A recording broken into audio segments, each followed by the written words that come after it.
Getting lag and shaft lean in your swing doesn't have to be that complicated. It's as simple as exaggerating the opposite. So what's happening when you're casting the club and not getting any forward shaft lean in your swing? What's happening is in the backswing, we're tending to hinge the club up very, very quickly and very, very early. We're getting that full hinge at the top. So basically what's happening with your wrists is your wrists are going from a thumbs down kind of position at address to more of a thumbs up position as you go up to the top. So that's getting you in that full hinge at the top. Now, once we're in that full hinge, we want to throw that away right away. So we're going from thumbs down at address to thumbs up, fully thumbs up at the top. And then right away at the start of the downswing, we're going back into thumbs down. And once we've gone into thumbs down, we've already thrown everything away. And we're flipping through contact. We're not really using our body to rotate. We're just throwing the arms and the wrists in front of the body. So we have to do the opposite of that. Well, first, let's take a swing here so that way we can see what kind of numbers we're getting when we're doing this casting and early releasing, flipping kind of motion. Let's see if I can get one. This is hard for me to do. I've trained this so much myself working on lag and shaft lean that it's difficult for me just to kind of go back to the older ways here, but we'll give it a try. All right, so I think I got a good flip on that one. Yeah, so this is an 8-iron launched at 22.8 degrees. I even had the face closed a little bit, which helps it launch a little bit lower. But the average tour player is going to be around 18 degrees with that. So what do we need to do? What is exaggerating the opposite of that? Well, in the backswing, what we want to do is we want to have 0 wrist set, right? That'd be really a real exaggeration. Now, typically in the backswing, we're going to have some wrist set as we go up to the top, right? But we're trying to exaggerate the opposite of what we're doing. That's how we really make gains on getting some shaft lean and some lag in the swing. So we want to feel like there's 0 wrist set, like the wrists never go up as we go up to the top. They never, ever go up. They stay like that. Now, this is kind of a crazy top of the swing position, but that's what we need to feel is going on. That's what we literally need to do in our practice reps to get to where we want to be. Because the reality is that if just feeling like getting lag and feeling like getting shaft lean helps you to get shaft lean, you would already have lag and shaft lean by now already. It would already be happening. But obviously that hasn't worked, right? You feeling like you're getting lag and shaft lean has either made no difference or a very, very small amount of difference in your swing. So what we need to do is really, really exaggerate the opposite. So in the backswing, we really want to feel like there's 0 hinge. Like I'm not hinging this club at all. My wrists stay out the whole way. Now, it's not going to feel very powerful, right? But again, this is just a feeling, a drill that's really going to help you to get that lag initially in the downswing. So that's what we want to feel in the backswing. Now, in the downswing, what we want to feel in order to get that lag and that shaft lean, we want to feel like we're setting the wrists, but we're fully setting the wrists as late as possible. So a good feeling that I like to have with this is from the top of the swing, like this club is sitting on the side of a mountain, right? So there's a mountainside right here, and you're just taking this club and you're sliding it down the mountain. And you can see when I do that, this angle between my lead arm and the shaft is getting smaller and smaller and smaller and smaller and smaller as late as I go. Now, typically, when you look at tour players, when they're getting lag in their swing, what we call the max lag position at top speed golf, this is the angle that's between the lead arm and the shaft. That angle gets the smallest when the lead arm is parallel to the ground. So exaggerating the opposite would be getting it to be the smallest as late as you can possibly be. And that feeling of sliding the club down a mountain is going to give you that proper late lag feeling. Now, to get shaft lean, what are we doing when we're not getting shaft lean, right? We are releasing the club. So what we want to feel like is that there is 0 release of the club.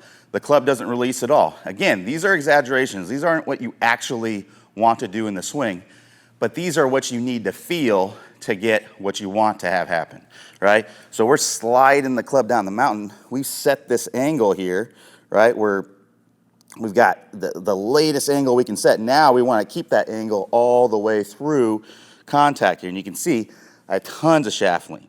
And I'm feeling like I'm not getting rid of this at all as I'm coming to. I'm keeping that angle between my lead arm and the shaft. Now I've gotten rid of it a little bit, But we really want to feel like there's zero as we're coming through. And even as we come through contact, we want to feel like there's zero release of the club, right? That's how we're going to get the shaft lean, is we have to exaggerate the opposite. So 0 wrist hinge in the backswing, hinge as much as possible, as late as possible, and then 0 release as we're coming through contact, even as we get to about right here in your full finish. Now normally you would go like this, right, all the way in the full finish, but we want to feel like there's 0 release, like the club never ever goes past our hands as we're going through. So how can we drill this? Well, first, we're just going to do some practice reps where in the backswing, we go up to the top and we pause, 0 wrist set.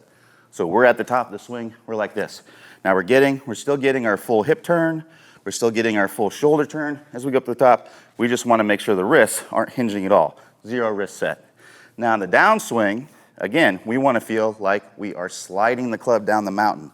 And as we're doing that, we want to make sure that we're squatting down and rotating the body open, right? Because when you release and flip, right, the arms are just throwing in front of the body. So we really need, when you do that, you have to stand up to make room for the club. You can't really rotate your body. You have to really extend and all that stuff. So we want to really get down to the ground, feel like we're getting down to the ground. So that way you can get the club down to the ground here. So from the top, we're paused there, big shoulder turn, 0 wrist set, sliding the club down the mountain, and then we're gonna pause. And then from there, as we've gotten down really, really low and squatted down with our legs and rotated our body, we want to continue to rotate and have 0 release of the club as we're coming through there, right? So come in here, brush the turf, 0 release of the club. So do 10 reps of that, nice and slow with the pauses, getting a good feel for it. Now what we want to do, once we get a good feel for it, let's put some fluidity to it. Let's take the pauses out and let's start getting this motion down little by little. So we're going to go nice and slow with it, 0 wrist set as we go up to the top, right? So 0, feel like we're doing 0 release as we're coming through, go nice and slow, and then start to speed it up, speed it up, speed it up. So I'm going to try to do one a little bit faster here, where I'm feeling 0 wrist set, sliding the club down the mountain, setting the club as late as possible, then never releasing the club, keeping it set all the way through. So I'm going to go, this is probably going to be about 50% speed where I have that feeling, right? And you can see how I really set that club late, and I really try to rotate my body through and keep that wrist. When I got here, I really felt like the club really wanted to go, but you just got to really focus on continuing to rotate the body as you're coming through so that club doesn't want to release as much. So get to where you're at 50% with it, and then do a practice swing where you go at full speed. Now, when you go at faster and faster speeds, it's going to look less and less and less like this exaggeration and more toward what you want. But we still need to feel like we're doing that. In order to get what you want to have happen, you need to feel 0 wrist set, slide down the mountain as late as possible, and 0 release of the club. That's what you need to feel in order to get what you want. So if I do a practice swing now where I'm going to feel like I'm doing all those things, but it's not going to look like that. It's not going to look like it's 0 wrist set and setting it as late as possible. It's going to look, hopefully, a little bit more exaggerated than what I want, but still, it's not going to be that really, really exaggerated version that we have in our mind. So 0 wrist set, I'm going to try to go pretty close to full speed on this, 0 wrist set, and set it as late as possible, then 0 release. So 0 wrist set. So you can see, I'm not sure if we can play that back, but I'm setting that as late as I possibly can. I'm trying to slide it down the mountain. It doesn't look like it, but it's going to be closer to what I want in the swing.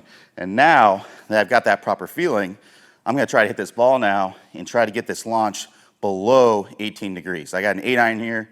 18 degrees is about the tour average with an 8-iron. If I get that below 18 degrees, as long as I don't hit it thin, I'm going to know that I'm getting some better shaft lean in the swing here. So now let's see. That one carried 145. Let's see if we can get this one. Typical 8-iron for me is probably going to be about 165.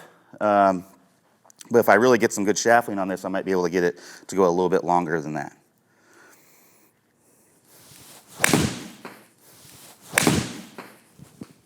All right, so I'm really happy with that. Got my launch back down in the 18s there, and you can see I got a lot more distance there with not really much more club head speed. Got a little bit more from the lag, but really got more distance because I got more compression on the ball. I got more shaft lean there at impact. Now there can still be an issue with this. A lot of times when we get more lag in the swing, we'll tend to leave that face open because we don't know the proper wrist angles to square that face up at impact. So if I take this shaft and I have it dead square and straight up and down, this would be what you would look like at impact if you were flipping and had a square club face. And I just took that handle and then just pushed it forward. Look what happens. I'm just gonna leave the face open. So we have to do some different things with our wrists and our arms to be able to get that club to square up sooner in the downswing. So that way when we come into contact and have that shaft leaning forward, we have that face nice and square and we don't hit those blocks out to the right. Or even worse, we flip to compensate for it at the end, because that's the only way we know how to square up the face right now is by flipping as we come into contact. And we're gonna waste all this work that we just did getting all this great lag, but then having to flip at the end to square up the face. So this is what we call the anti-roll method at Top Speed Golf. And Clay Ballard, the founder of Top Speed Golf, is going to go over that anti-roll method here in just a moment if you want to stick around and see a preview of that video. But to get instant access to the whole video, all you have to do is click the iCard that's going to appear on your screen, or you can click the link in the description below. Play well, and I'll talk to you soon. Here's the bottom line.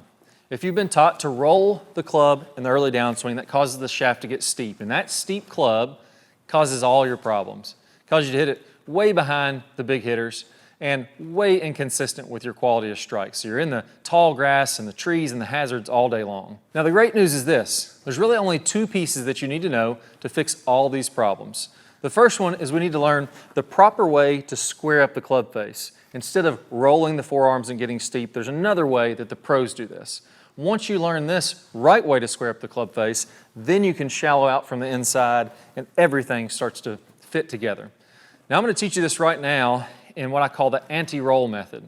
You may also hear this called the motorcycle move or the tour twist, but let's walk through exactly how to do that. Now what I want you to do is go ahead and go kind of in the last parallel in the downswing. So here, I want my hips to go ahead and be opening up. I want my club to be parallel with the ground, and I want my hands to be in front of my right thigh.